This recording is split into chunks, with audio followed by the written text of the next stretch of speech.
ప్రధాని మోదీ సుదీర్ఘ విదేశీ పర్యటన ముగిసింది. 8 రోజుల పాటు 5 దేశాల్లో మోదీ పర్యటించారు.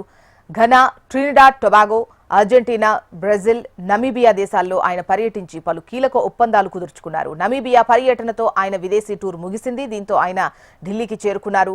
బ్రెజిల్లో బ్రిక్స్ శిఖరాగ్ర సదస్సులో పాల్గొన్న Modi Ghana, Trinidad Tobago, Argentina, Brazil, Namibia దేశాల్లో పర్యటించారు. లేటెస్ట్ గా అత్యున్నత పౌర పురస్కారం వెల్విచియా మిరాబిలితో మోదీని సత్కరించింది నమీబియా ప్రభుత్వం. మోదీ అందుకున్న 27వ ఇంటర్నేషనల్ అవార్డు ఇది. భారతదేశంలోని 140 కోట్ల మంది భారతీయుల తరపున ఈ పురస్కారాన్ని అందుకున్నానని చెప్పారు ప్రధాని మోదీ. ఇండియా, నమీబియా మధ్య ఎప్పటికీ చెక్కు చెదరని చిరకాల స్నేహం ఉందని, అందరినీ కలుసుకోవడం ఆనందంగా ఉందని అన్నారు ప్రధాని. తనకిచ్చిన ఈ పురస్కారాన్ని నమీబియా, ఇండియా ప్రజలకు అంకితమిస్తున్నానని తెలిపారు.